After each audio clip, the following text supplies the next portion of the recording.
IAS academy के video lecture में आपका स्वागत करती हूँ। आज हम पढ़ेंगे विद्युत धारा का चुंबकीय प्रभाव। इसके पहले कल के वीडियो लेक्चर में हमने पढ़ा था विद्युत धारा का ऊष्मीय प्रभाव, विद्युत धारा का रासायनिक प्रभाव। ठीक है, तो आज हम पढ़ेंगे विद्युत धारा का चुंबकीय प्रभाव कि विद्युत धारा अगर बहती है तो चुंबक पे क्या प्रभाव पड़ता है, क्या विद्युत धारा के बहने से चुंबक पे कोई प्रभाव पड़ता है या उसमें डिफ्लेक्शन होता है, उन सभी चीजों के बारे में हम पढ़ेंगे। ठीक है, तो सबसे पहले हमने जैसे कि बात की थी कि जब कभी भी किसी परिपथ में विद्युत धारा प्रवाहित की जाती है तो उसके चारों ओर एक मैग्नेटिक फील्ड जनरेट हो जाता है। ठीक है, जब किसी परिपथ में विद्युत धारा प्रवाहित की जाती है तो उसके चारों ओर मैग्नेटिक फील्ड जनरेट हो जाता है। क्लियर है? इसका मतलब कि विद्युत धारा प्रवाहित करने पे चुंबकीय क्षेत्र उत्पन्न होता है। तो क्या चुंबकीय क्षेत्र से विद्युत धारा प्रवाहित हो सकती है? इसी चीज का प्रयोग वैज्ञानिकों ने किया। उनमें से एक वैज्ञानिक थे ऑस्ट्रेट। इन्होंने प्रयोग किया, इन्होंने एक परिपथ लिया। ठीक है, परिपथ में इन्होंने क्या किया कि करंट जनरेट किया। ठीक है, धारा प्रवाहित की। उन्होंने देखा 3 कंडीशन कि जब परिपथ लिया जाता है और ये है एक आपका चुंबकीय निडल, ठीक है, मैग्नेटिक निडल जो जिसको कंपास कहा जाता है, जो डायरेक्शन को बताता है कि मैग्नेट का जो डायरेक्शन है वो N से S जा रहा है या S से N जा रहा है। इट मीन्स उसकी बल रेखा होगा। तो उन्होंने क्या किया कि एक सर्किट लिया। उस सर्किट में उन्होंने सबसे पहले तो धारा को प्रवाहित नहीं किया। ठीक है, ये सर्किट लिया उन्होंने, सर्किट में परिपथ में धारा प्रवाहित नहीं की, कुंजी को बंद कर दिया। मतलब ये था इनका खुला परिपथ। जब उन्होंने खुले परिपथ के नीचे या उसके पास में मैग्नेटिक निडल रखी तो उन्होंने पाया कि मैग्नेटिक निडल में कोई भी डिफ्लेक्शन नहीं होता है। ठीक है, वो मैग्नेटिक निडल अपनी जगह से नहीं हिलती है, डिफ्लेक्ट नहीं होती है। इसका मतलब कि अगर विद्युत धारा प्रवाहित नहीं होती है तो उसके चारों मैग्नेटिक फील्ड नहीं है। क्लियर? इसका मतलब कि यहाँ पे मैग्नेटिक निडल जो है वो एज इट इज रहेगी। सेकेंड, उन्होंने क्या किया कि यहाँ पे जो 2 पॉइंट लिए हैं A और B, इन्होंने इसको क्लोज सर्किट किया, मतलब स्विच ऑन की, और जैसे ही स्विच ऑन की इस परिपथ में धारा प्रवाहित होने लगी। ध्यान रखना, ये प्लस से माइनस की ओर जाती है। आप लोगों ने पढ़ा है कि high potential to low potential जाता है कोई भी करंट, तो ये प्लस से माइनस की ओर क्या हो गई, जाने लग गई।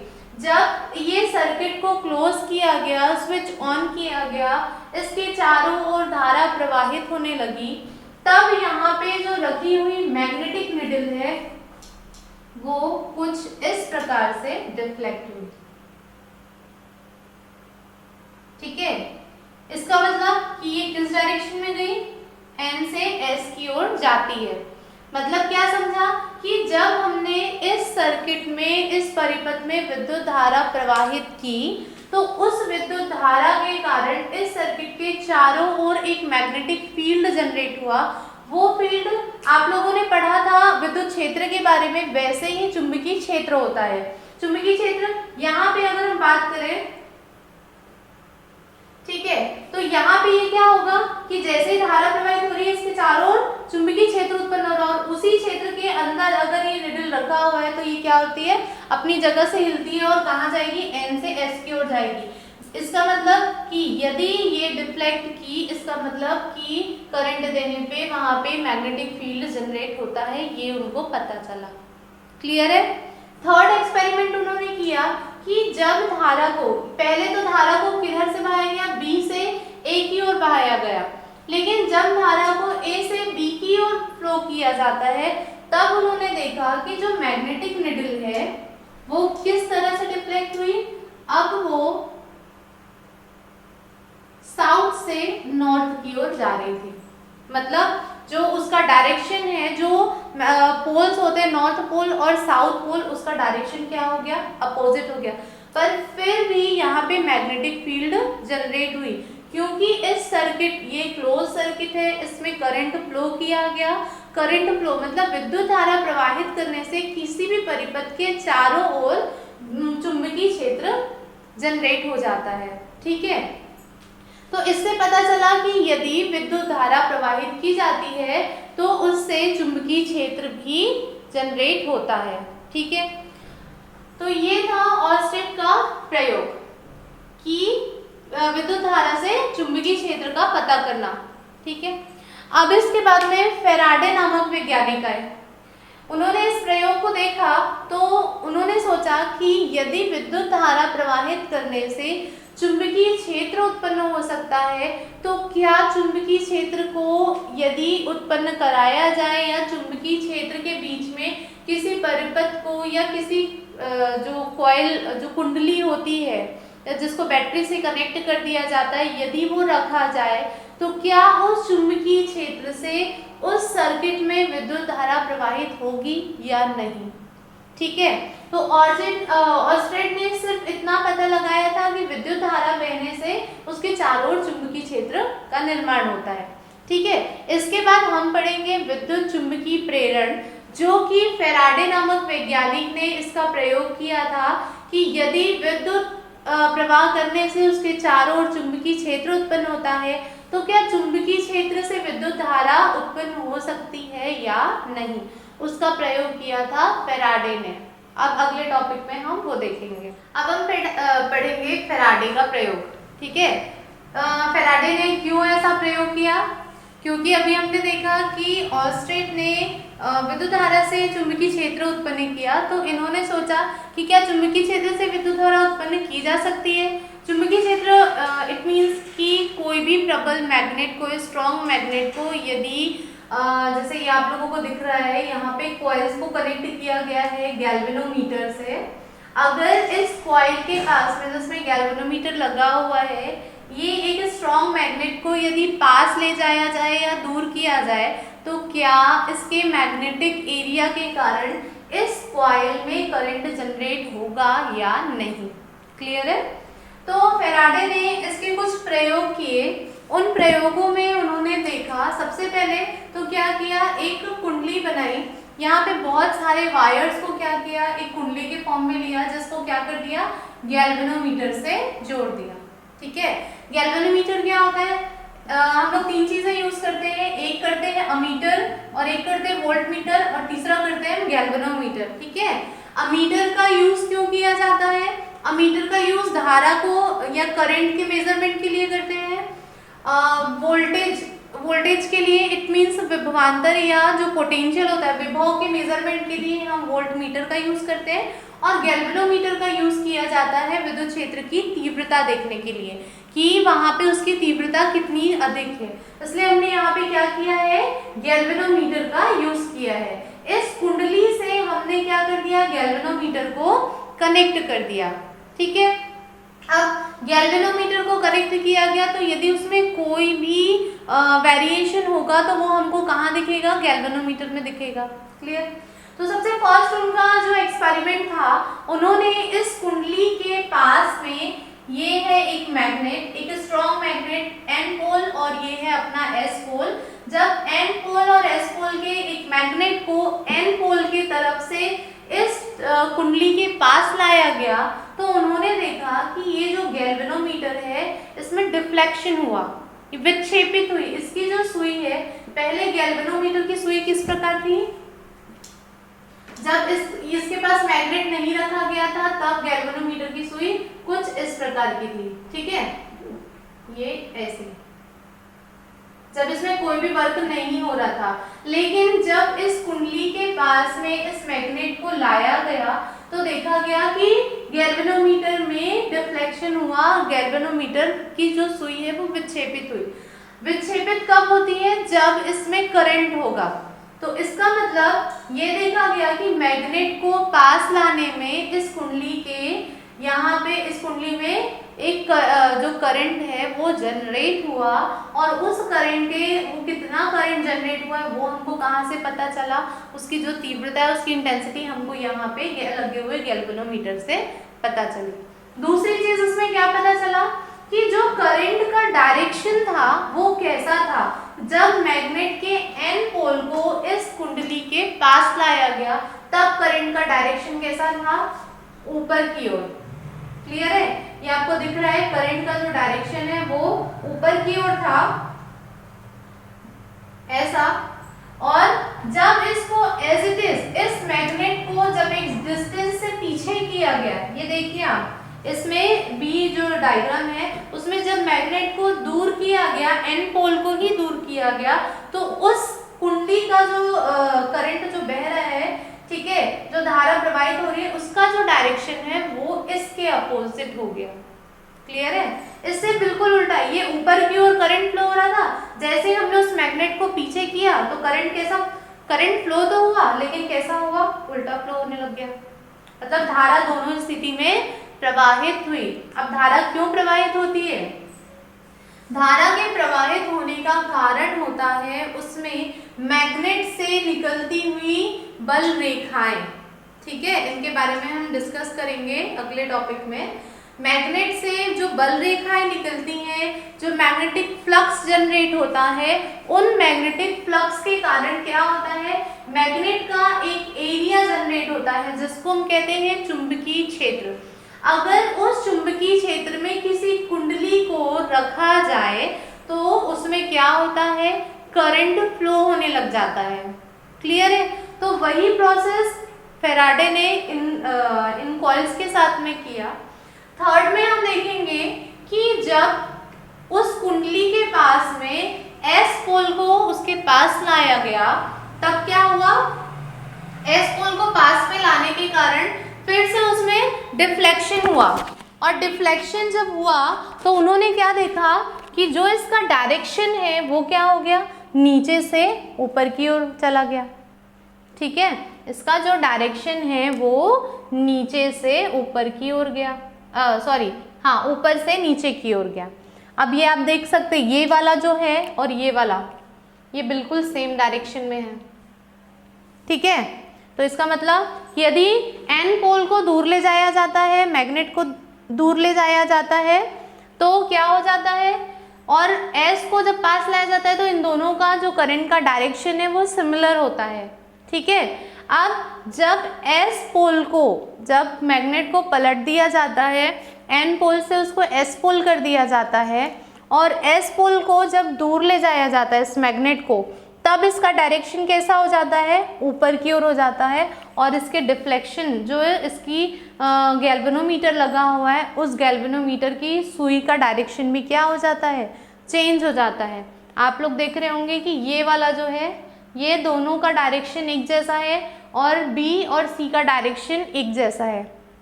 ठीक है, तो ये उन्होंने 4 एक्सपेरिमेंट किए। इन चारों एक्सपेरिमेंट से पता चला कि जब कभी भी चुंबकीय क्षेत्र के अंदर कोई कॉइल रखी जाती है या कोई तार रखा जाता है, सर्किट रखा जाता है, तो उस चुंबकीय क्षेत्र के कारण उस कुंडली में धारा प्रवाहित होने लग जाती है। क्लियर है, इसका मतलब कि जो ऑस्टेड ने प्रयोग किया था, जो फैराडे ने प्रयोग किया, उन दोनों प्रयोग से हमको ये पता चला कि विद्युत धारा को प्रवाहित करने से उसके चारों ओर चुंबकीय क्षेत्र उत्पन्न हो जाता है, और चुंबकीय क्षेत्र के अंदर किसी कॉइल को रखने से भी विद्युत धारा प्रवाहित होने लगती है। ठीक है, तो ये था फैराडे का प्रयोग। अब हम पढ़ेंगे विद्युत मोटर के बारे में। ठीक है, विद्युत मोटर का काम क्या होता है, विद्युत मोटर इलेक्ट्रिसिटी या विद्युत ऊर्जा को यांत्रिकी ऊर्जा में, इलेक्ट्रिक एनर्जी को मैकेनिकल एनर्जी में कन्वर्ट करती है। ठीक है, हमने जो अभी फैराडे और ऑस्टेड का जो नियम देखा कि उन्होंने विद्युत धारा जब प्रवाहित की तो चारों ओर चुंबकीय क्षेत्र मिला, और चुंबकीय क्षेत्र में कॉइल को रखने पे उसमें करंट फ्लो होने लगता है। उन्हीं दोनों सिद्धांतों पे हम पढ़ेंगे विद्युत मोटर और जनरेटर के बारे में। ठीक है, तो सबसे पहले हम विद्युत मोटर पढ़ेंगे। विद्युत मोटर में आपको भूलना नहीं है, ध्यान रखना, क्योंकि कंफ्यूजन होता है कि विद्युत मोटर और जनरेटर में, विद्युत मोटर में विद्युत ऊर्जा यांत्रिकी ऊर्जा में कन्वर्ट हो जाती है, जबकि जनरेटर में यांत्रिकी ऊर्जा मैकेनिकल एनर्जी इलेक्ट्रिकल एनर्जी में कन्वर्ट होती है। यहाँ पे कंफ्यूजन बहुत क्रिएट होता है, हमको ध्यान नहीं रहता कि कौन सी चीज़ जनरेटर कौन सी ऊर्जा को किस में कन्वर्ट करता है। तो इसलिए सबसे अच्छा याद रखने का तरीका है, जब भी आप इलेक्ट्रिक मोटर के नाम को ध्यान करें, एक ही चीज़ याद रखने की जरूरत है, इलेक्ट्रिक मोटर या विद्युत मोटर, तो आपको समझ जाना है कि ये विद्युत से मैकेनिकल या यांत्रिकी ऊर्जा, विद्युत ऊर्जा को यांत्रिकी ऊर्जा में कन्वर्ट करता है। क्लियर? अब विद्युत ऊर्जा को यांत्रिकी ऊर्जा में कन्वर्ट करने से हमारा मतलब क्या है कि जैसे हम घर में अप्लायंसेस यूज़ करते हैं, पंखा हो गया, प्रेस हो गया, जितनी भी चीज़ें हम यूज़ करते हैं, ठीक है, वो सारी चीज़ें किस पे है? विद्युत ऊर्जा उसमें आती है और मैकेनिकल एनर्जी में कन्वर्ट हो जाती है। ठीक है, विद्युत ऊर्जा हमने स्विच ऑन करते हैं, वह इलेक्ट्रिकल एनर्जी जनरेट होती है और वो इलेक्ट्रिकल एनर्जी किस में कन्वर्ट हो जाती है?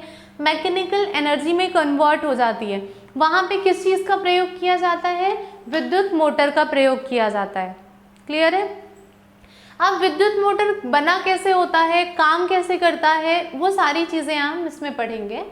तो सबसे पहले ध्यान रखिए, जब कभी भी मोटर की बात आती है, विद्युत की बात आती है, तो वहाँ पे इलेक्ट्रिसिटी के साथ साथ एक सर्किट के साथ साथ हमेशा प्रबल चुंबक या स्ट्रॉन्ग मैग्नेट का यूज़ किया जाता है। ठीक है, अब स्ट्रॉन्ग मैग्नेट को जब लगाया जाता है और उस स्ट्रॉन्ग मैग्नेट के बीच में जब इन कॉइल्स को या सर्किट को रखा जाता है, तो विद्युत धारा और भी स्पीड से क्या होने लगती है? प्रवाहित होने लग जाती है। ठीक है, तो उसी चीज़ के बारे में हम पढ़ेंगे कि विद्युत मोटर का जो कंस्ट्रक्शन है वो क्या है, वो कैसे बनी होती है। तो यहाँ पे आप देख रहे होंगे कि ABCD ये एक कॉइल है। ठीक है, वैसे तो विद्युत मोटर में जो सॉफ्ट आयरन होता है, नर्म लोहे के चारों साइड बहुत ज़्यादा मोटी मोटी कॉइल्स लपटी हुई होती है, मतलब वायर्स लपटे हुए होते हैं, पर उतने वायर को ना लेते हुए हम सिर्फ एक कॉइल की बात कर रहे हैं कि ये एक कॉइल वर्क कैसे करती है, घूमती कैसे है, इसमें से इसको मैकेनिकल एनर्जी में इसको कैसे कन्वर्ट किया जाता है। ठीक है, तो हम क्या करेंगे, यहाँ पे एक कॉइल लेंगे, इस कॉइल को हम कनेक्ट करते हैं एक स्पिल रिंग से, इसको बोलते हैं वलय। इस वलय से कनेक्ट किया जाता है। वलय की दोनों साइड इन दोनों जो पॉइंट्स को ABCD के दोनों पॉइंट्स को दो वलयों से कनेक्ट किया जाता है, जोड़ा जाता है। उन वलय पे ये है B1 और B2, मतलब इसको बोलते हैं कार्बन ब्रश। ठीक है, कार्बन ब्रश का काम होता है करंट को आगे पास करना। क्लियर है? इस रिंग में, एक स्पिल रिंग में कार्बन ब्रश लगा हुआ होता है, उस कार्बन ब्रश से हमारी बैटरी कनेक्ट होती है। क्योंकि हम क्या पढ़ रहे हैं? विद्युत मोटर, इसीलिए हम क्या करेंगे, इलेक्ट्रिकल एनर्जी को हम किस में कन्वर्ट करेंगे?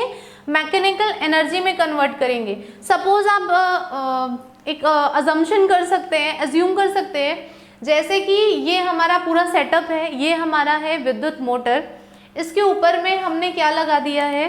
फैन लगा दिया है। ठीक है,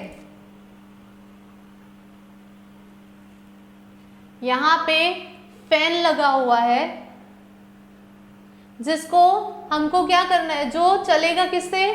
इलेक्ट्रिकल एनर्जी से। लेकिन इलेक्ट्रिकल एनर्जी क्या होगी? जब मैकेनिकल एनर्जी में कन्वर्ट होगी तब ये पंखा क्या होता है? चलता है।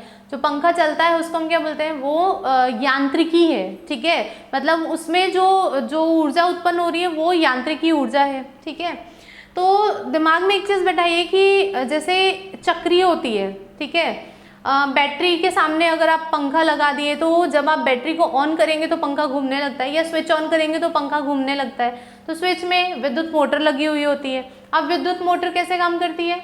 इसके दोनों साइड पे, इस कॉइल के दोनों साइड पे क्या होते हैं? प्रबल चुंबक लगे हुए होते हैं, स्ट्रॉन्ग मैग्नेट होते हैं।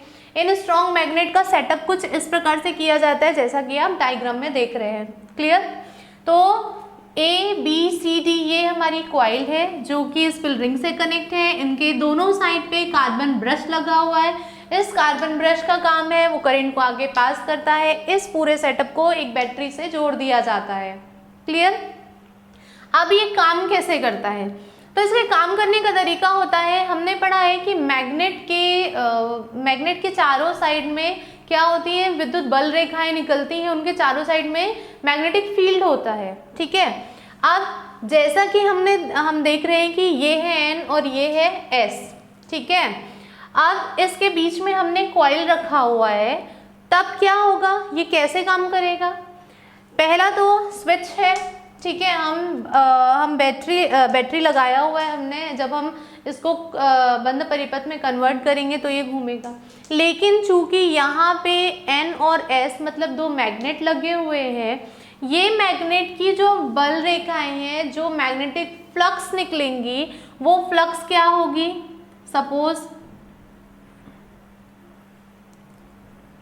ठीक है, ये रफली डायग्राम आपको समझाने के लिए, कुछ चुंबकीय बल रेखाएं इस प्रकार से निकलती हैं। ठीक है, आपने पढ़ाई है, ये चुंबकीय बल रेखाएं निकलती, इनके बीच में एक कॉइल रखी हुई है। ठीक है, मैग्नेट है, यहाँ से चुंबकीय बल रेखाएं निकलती हैं, मैग्नेटिक फील्ड जनरेट होता है, और जितनी ज़्यादा ये कॉइल्स जितनी ज़्यादा चुंबकीय बल रेखाओं को काटता है, उतनी ही स्पीड से ये करंट फ्लो करता है।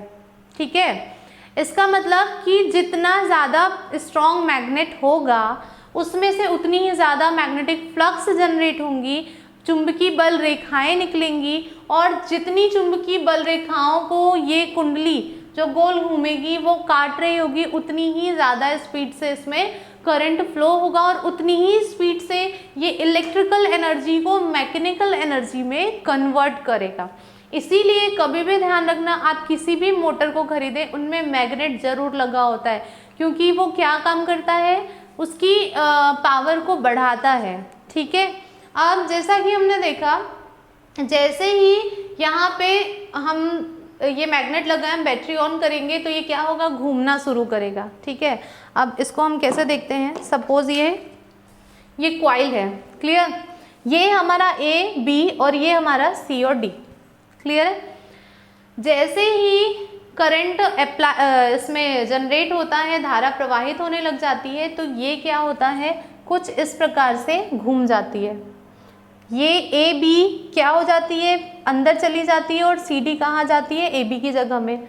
मतलब हम देखेंगे सेकेंड डायग्राम को, सेकेंड डायग्राम में आपको क्या दिख रहा है, यहाँ पे था पहले AB और क्या था, CD। ध्यान रखना, ये पहले हाफ चक्कर लगाता है, ठीक है, हाफ राउंड लेता है। जब हाफ राउंड लेता है तो ये AB की जगह में CD आ जाता है, और CD की जगह में क्या आ जाता है, AB आ जाता है। ठीक है, अब जब CD की जगह में AB आ गया, तब क्या हो जाएगा, फिर से इसमें मैग्नेट का जो बल रेखाएं जो होती हैं, वो बल रेखाएं फिर से उसको काटती हैं, और बल रेखाएं काटती है, फिर से वो एक चक्कर और घूमता है, जिससे AB किधर आ जाता है, इधर, और CD वापस चला जाता है।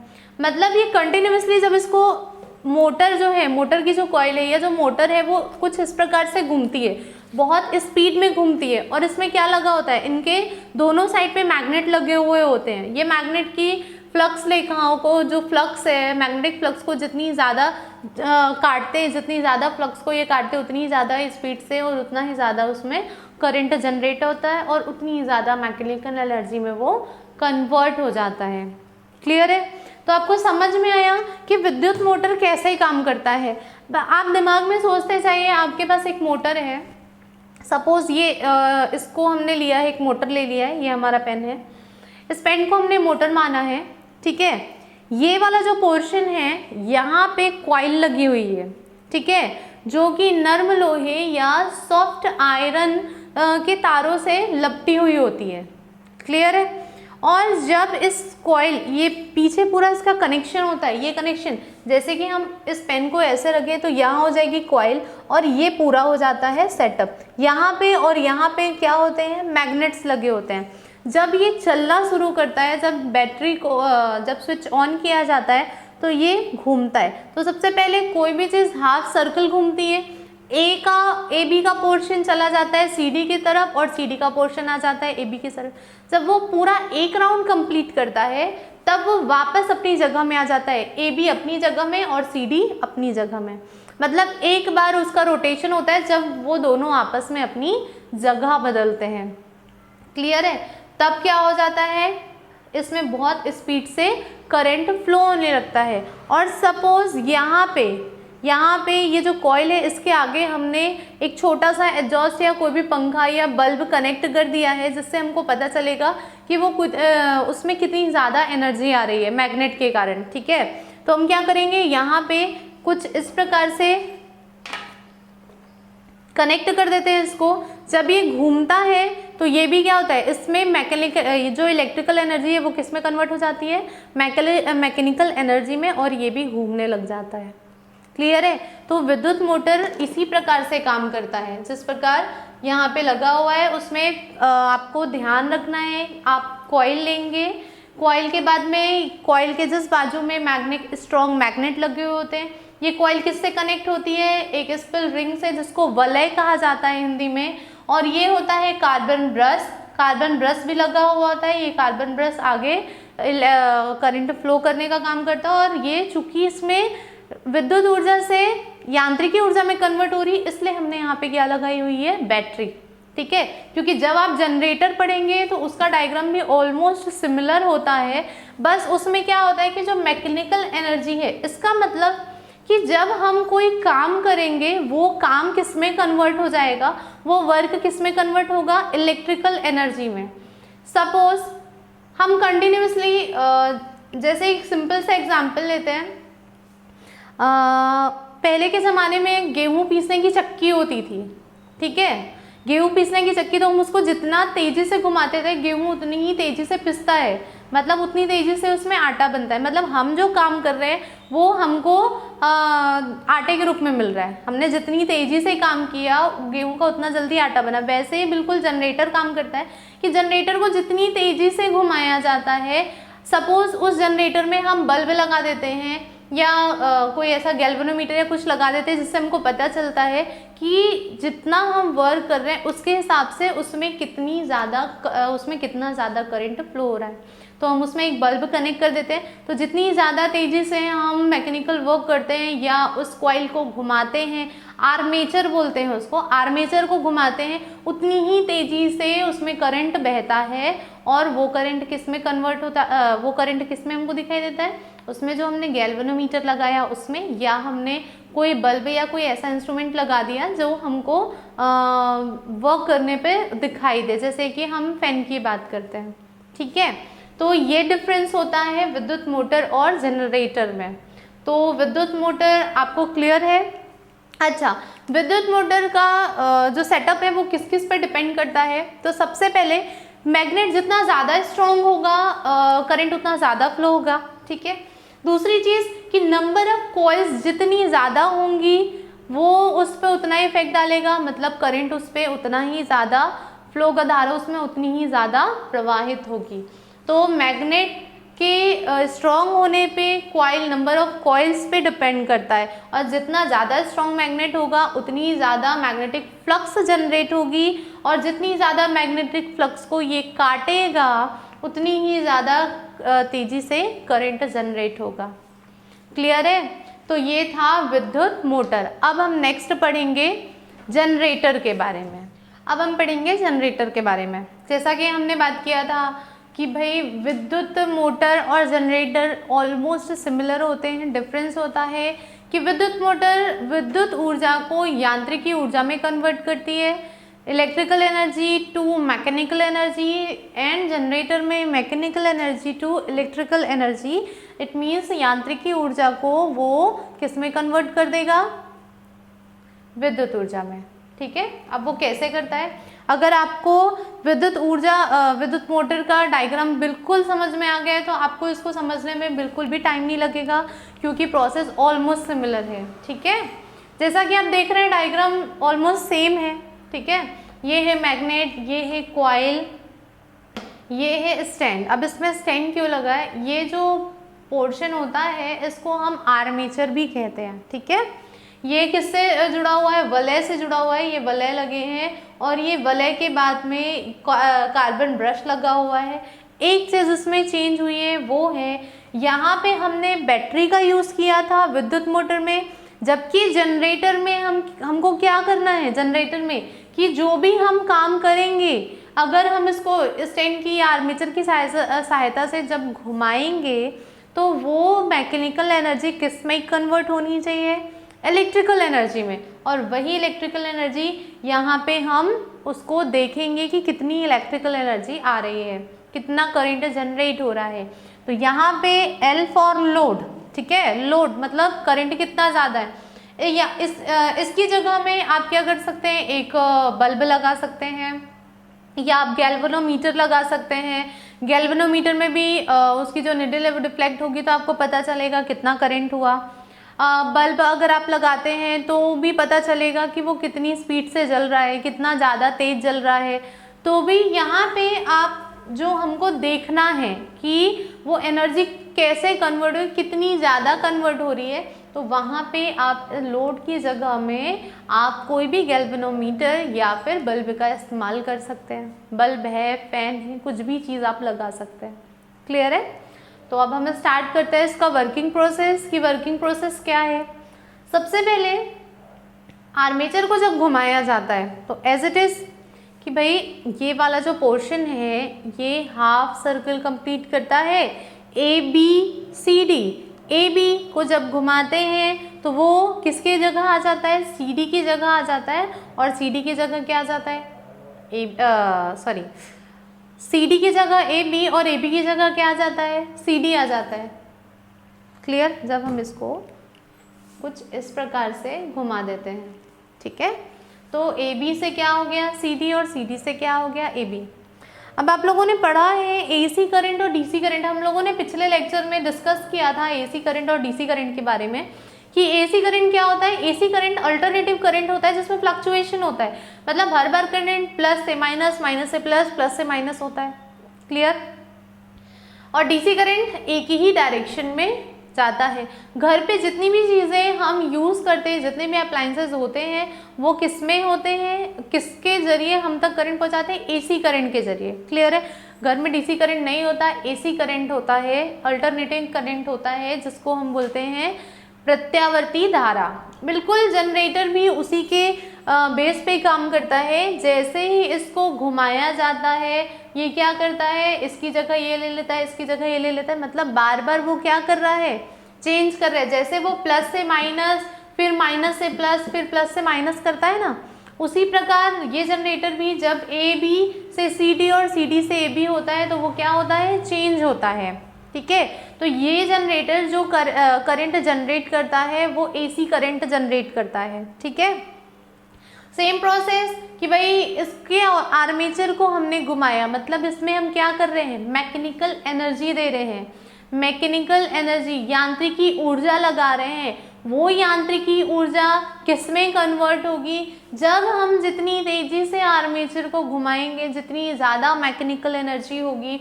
और यहाँ पे चूंकि क्या लगे हुए हैं, मैग्नेट लगे हैं, और मैग्नेट में दो मैग्नेट्स के बीच में जब कॉइल को रखा जाता है तो उस मैग्नेट के चुंबकीय क्षेत्र या उसमें से निकल रही बल रेखाओं के कारण, जैसे कुछ इस प्रकार से बल रेखाएं क्या हो रही हैं, इसमें निकलती हैं, N से S की ओर जा रही हैं। जब इनमें से जो बल रेखाएं निकल रही है, और ये क्या होगा, ये कंटिन्यूसली बल रेखा निकल रही है, और ये जो है जो कॉइल आपने लिए, जो आर्मेचर लिया है, वो कंटिन्यूसली ऐसा ऐसा घूमेगा।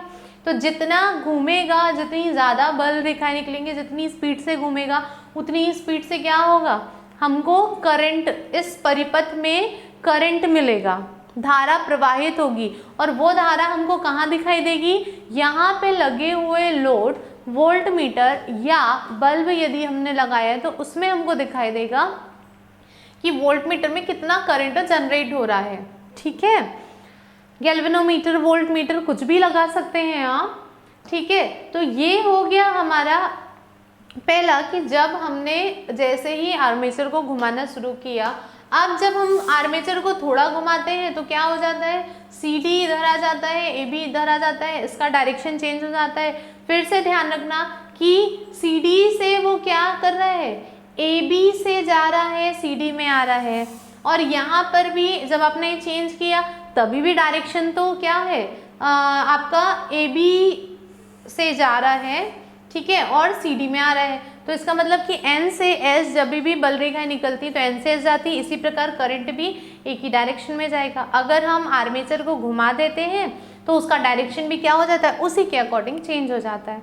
और फिर क्या होगा, उसके बार बार घूमने के कारण, जैसे AC में बार बार प्लस और माइनस होने के कारण में करंट जनरेट होता है, उसी प्रकार इसके AB और CD, फिर AB फिर CD, इस प्रकार ये क्या करता है, चक्कर लगाते रहता है। उसके कारण क्या होता है, इस परिपथ में करंट जनरेट होता है और यहाँ पे लगे हुए गैल्वेनोमीटर या बल्ब में हमको दिखाई देता है। क्लियर है? तो ये है जनरेटर। विद्युत मोटर और जनरेटर में बहुत छोटा सा डिफरेंस होता है, वो आपको बिल्कुल ध्यान रखना है। विद्युत मोटर का मतलब होता है विद्युत से यांत्रिकी ऊर्जा में कन्वर्ट करना, ठीक है, विद्युत ऊर्जा को यांत्रिकी ऊर्जा में कन्वर्ट करना, और जनरेटर मतलब यांत्रिकी ऊर्जा को विद्युत ऊर्जा में कन्वर्ट करना। क्लियर है? तो जनरेटर यहाँ पे खत्म हुआ। इसमें भी जो इसको प्रभावित करते हैं कारक वो कौन से होते हैं, जितना ज़्यादा आप स्ट्रॉन्ग मैग्नेट लगाते हो उतनी ही ज़्यादा इसमें क्या होगा, करंट फ्लो होगा। जितने नंबर ऑफ कॉइल्स ज़्यादा होंगे करंट भी उतना ही ज़्यादा फ्लो होगा। और चूंकि अगर मैग्नेट स्ट्रॉन्ग होगा तो उसमें से निकलने वाली जो मैग्नेटिक फ्लक्स है वो भी क्या होंगी, बहुत ज़्यादा निकलेंगी, और उतनी ही ज़्यादा मैग्नेटिक फ्लक्स को वो आर्मेचर क्या करेगा, काटेगा। ठीक है, और जितनी स्पीड से वो काटेगा, जितनी स्ट्रॉन्ग मैग्नेटिक फ्लक्स को वो काटेगा, उतनी ही तेज़ी से वो यहाँ पे करंट भी जनरेट करता है। क्लियर है? तो ये हुआ हमारा जनरेटर का पोर्शन खत्म। उम्मीद है आपको दोनों में अंतर समझ आया होगा। ठीक है, इसको ध्यान से पढ़िएगा। अब हम पढ़ेंगे गैसों में विद्युत विसर्जन। ठीक है, गैसों में विद्युत विसर्जन कैसे होता है, वहाँ पे उसके लिए हम एक देखेंगे डिस्चार्ज ट्यूब। ठीक है, ये हमारा है डिस्चार्ज ट्यूब, जो कि कांच का है, ग्लास का बना हुआ है। ये एक ट्यूब है जो कि ग्लास की बनी हुई है। यहाँ पे वैक्यूम के लिए यहाँ पे एक नॉब है, ठीक है, जो वैक्यूम है। ये कनेक्ट है कैथोड से, ये है आपका एनोड। ये बैटरी से कनेक्टेड है जो कि यहाँ पर है कुंजी, और ये हो गई हमारी बैटरी। ठीक है, अब ये डिस्चार्ज ट्यूब का काम क्या है, ये क्यों लिया गया, क्यों दिखाया गया, तो वैज्ञानिकों ने जब विद्युत के बारे में देखा, जाना, तब उन्होंने सोचा कि इसमें से जो करंट फ्लो होता है वो हमेशा प्लस से कहाँ जाता है, माइनस की तरफ जाता है। इनमें से कुछ फ्लो होता है। ठीक है, उन्होंने जब विसर्जन डिस्चार्ज ट्यूब में इसका प्रैक्टिकल किया तो उन्होंने क्या देखा कि एक जगह उन्होंने कैथोड कनेक्ट किया और एक जगह एनोड को एक बैटरी से कनेक्ट किया। जब इन्होंने स्विच ऑन किया तो क्या हुआ, धारा प्रवाहित होनी शुरू हो गई। ठीक है, धारा प्रवाहित होनी शुरू हो गई। तो यहाँ पर कुछ भी नहीं था। ठीक है, गैस थी, सपोज इस यहाँ पर जो गैस थी वो लो प्रेशर गैस रखा जाता है इस ट्यूब के अंदर। जब कभी भी प्रैक्टिकल किया गया था कैथोड के लिए तो वहाँ पर लो प्रेशर गैस रखी जाती है। तो उन्होंने देखा कि यहाँ जब कैथोड और एनोड के बीच में सिर्फ गैस है, ठीक है, तो भी करंट क्या हो रहा है, यहाँ से निकल के यहाँ पर आ रहा है, मतलब कंटिन्यूसली ये प्रोसेस चल रही है। क्लियर?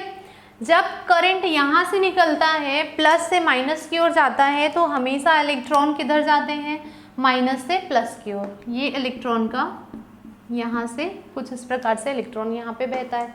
उन इलेक्ट्रॉनों के कारण ही क्या होता है कि करंट फ्लो होता है। अब उनको ये तो पता था कि करंट फ्लो होता है, लेकिन वो इलेक्ट्रॉन ही है, उनको ये नहीं पता था। ठीक है, उन्होंने कैसे पता लगाया कि माइनस के कारण ही करंट जनरेट होता है। ठीक है, वो बात तो सबको पता है। पर जब उन्होंने डिस्चार्ज ट्यूब में से एक प्रयोग किया तो उन्होंने देखा कि भाई यहाँ तो सिर्फ गैस ही प्रेजेंट है, ठीक है, फिर भी क्या हो रहा है, करंट पास हो रहा है। तो मतलब यहाँ पे कुछ ऐसी चीज़ें होंगी जो कि या तो एनोड से कैथोड जा रही होंगी या तो कैथोड से एनोड जा रही होंगी।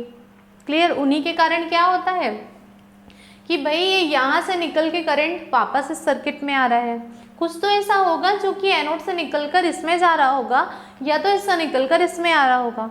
तब उन्होंने इसका पता लगाने के लिए क्या किया कि ये जो कैथोड है यहाँ सामने में छोटा सा छेद कर दिया, ठीक है।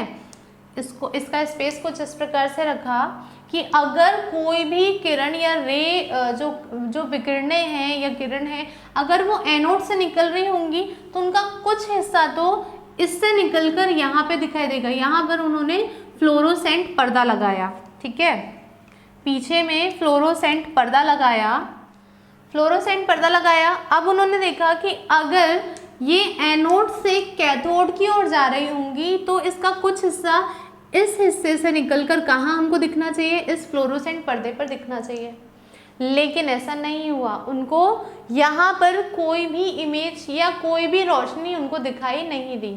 तब उन्होंने फिर क्या किया, इसको बंद किया, इसको पूरा क्लोज कर दिया, यहाँ से फ्लोरोसेंट पर्दा हटा दिया और फिर उन्होंने कहाँ लगाया फ्लोरोसेंट पर्दा, इस एनोड के साइड में लगाया। यहाँ पे उन्होंने फ्लोरोसेंट पर्दा लगा दिया, ठीक है। अब क्या हुआ, जब फिर से उन्होंने बटन ऑन की, सर्किट जब चालू हुआ, करंट फ्लो होना स्टार्ट हुआ, तब उन्होंने देखा कि एनोड के पीछे जो फ्लोरोसेंट पर्दा लगा हुआ है उसमें कुछ चित्र दिखाई दे रहे हैं या कुछ रोशनी दिखाई दे रही है।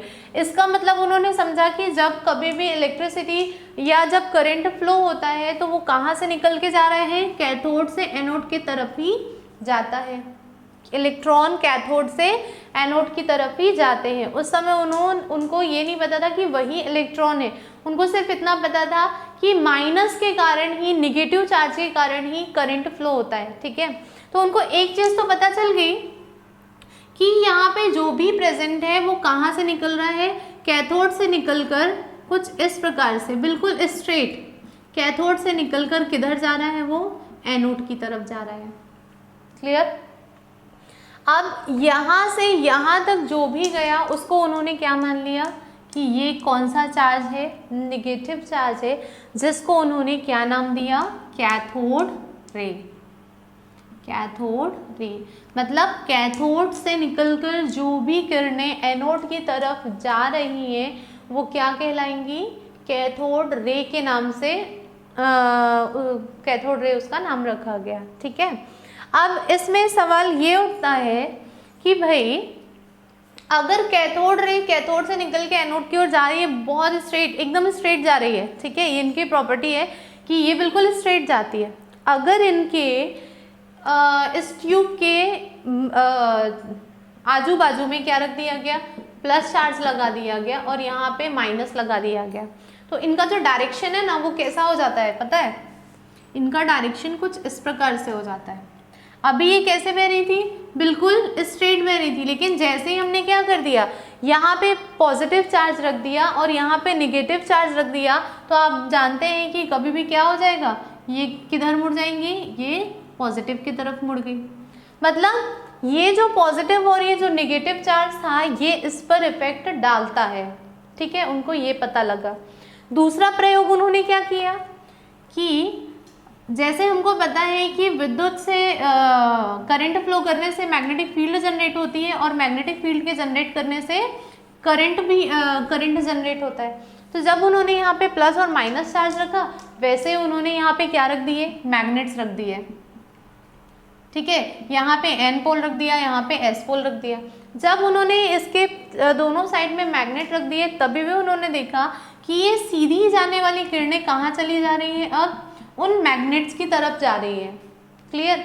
इसका मतलब कि अगर डिस्चार्ज ट्यूब के ऊपर नीचे या आसपास में कोई ऐसा माध्यम रख दिया जाए जैसे प्लस हो या माइनस हो, ठीक है, पॉजिटिव चार्ज नेगेटिव चार्ज, या कोई मैग्नेटिक मीडियम रख दिया जाए, तो वो अपनी जगह से क्या हो जाती हैं, ये जो किरणें हैं कैथोड रेज हैं वो अपनी जगह से विचलित हो जाती हैं और मुड़ जाती हैं। क्लियर है।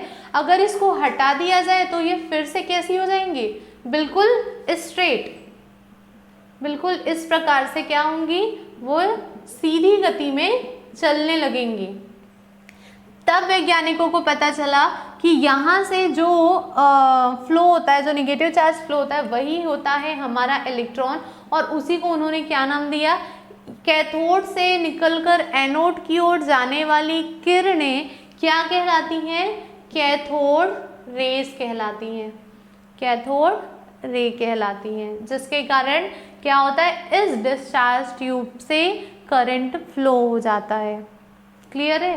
तो एक चीज़ ध्यान रखना है कि इस ट्यूब में जो भी गैस लेते हैं उसका जो प्रेशर है वो कैसा होना चाहिए, लो प्रेशर है। ठीक है, उसके बाद उन्होंने फिर से कुछ एक्सपेरिमेंट करके देखे। जैसे उन्होंने क्या किया कि यहाँ पे जो कैथोड का जो मटेरियल था उसको उन्होंने चेंज कर दिया। तभी भी देखा कि जब कैथोड का मटेरियल चेंज किया तब भी ये क्या हो रही थी, जो रे ऑफ लाइट जो कैथोड रे वो बिल्कुल स्ट्रेट जा रही थी। मतलब इस मीडियम के चेंज करने से इन किरणों पर कोई फर्क नहीं पड़ता।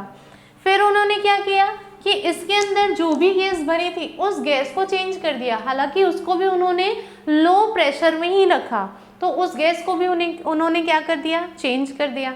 लेकिन फिर भी जो कैथोड रे हैं वो अपनी सीधी रेखा में ही गति करती रही। इसका मतलब कि यदि इस मीडियम को या गैस को चेंज कर दिया जाए तभी भी इससे निकलने वाली कैथोड किरणों पर कोई फर्क नहीं पड़ता, वो बिल्कुल समानांतर और स्ट्रेट लाइन में वो कैथोड से निकलकर किधर जाने लग जाती हैं, एनोड की ओर जाने लग जाती है। क्लियर? तो इस डिस्चार्ज ट्यूब से क्या पता लगा कि जो निगेटिव होता है, जो निगेटिव चार्ज होता है, जो माइनस होता है, उसी को हम क्या कहते हैं, कैथोड कहते हैं। मतलब कैथोड का सिंबल क्या हो गया, माइनस, और एनोड का क्या हो गया, प्लस। क्लियर है? क्योंकि चार्ज कहाँ जाता है, प्लस से निकलकर माइनस में जाता है, और इलेक्ट्रॉन क्या होते हैं, उसके अपोजिट डायरेक्शन में फ्लो करते हैं। क्लियर है? तो ये था गैसों में विद्युत विसर्जन। डिस्चार्ज ट्यूब से पता किया गया कि कैथोड क्या होता है और एनोड क्या होता है, कैथोड में कौन सा चार्ज होता है और एनोड में कौन सा चार्ज होता है। क्लियर? तो आज यहाँ पर हमारा विद्युत को प्रवाह करने वाले जो कारक हैं उसका पोर्शन खत्म होता है। पिछले में हमने ऊष्मीय प्रवाह पढ़ा था, फिर हमने रासायनिक पढ़ा, फिर हमने चुंबकीय प्रवाह पढ़ा था, उसके बाद हमने पढ़ा था डिस्चार्ज ट्यूब। क्लियर है? तो उम्मीद है कि अभी तक जितना भी पोर्शन हमने पढ़ा है वो आपको पूरा क्लियर होगा। अगर कोई भी डाउट है तो वो आप नीचे कमेंट सेक्शन में दे सकते हैं, लिख सकते हैं। क्लियर? तो उम्मीद है कि इसको आप अच्छे से पढ़ेंगे ताकि आपको जो नेक्स्ट लेक्चर है जो कि मैग्नेट से रिलेटेड है वो भी आपको समझ में आ जाए। क्लियर? Okay, thank you.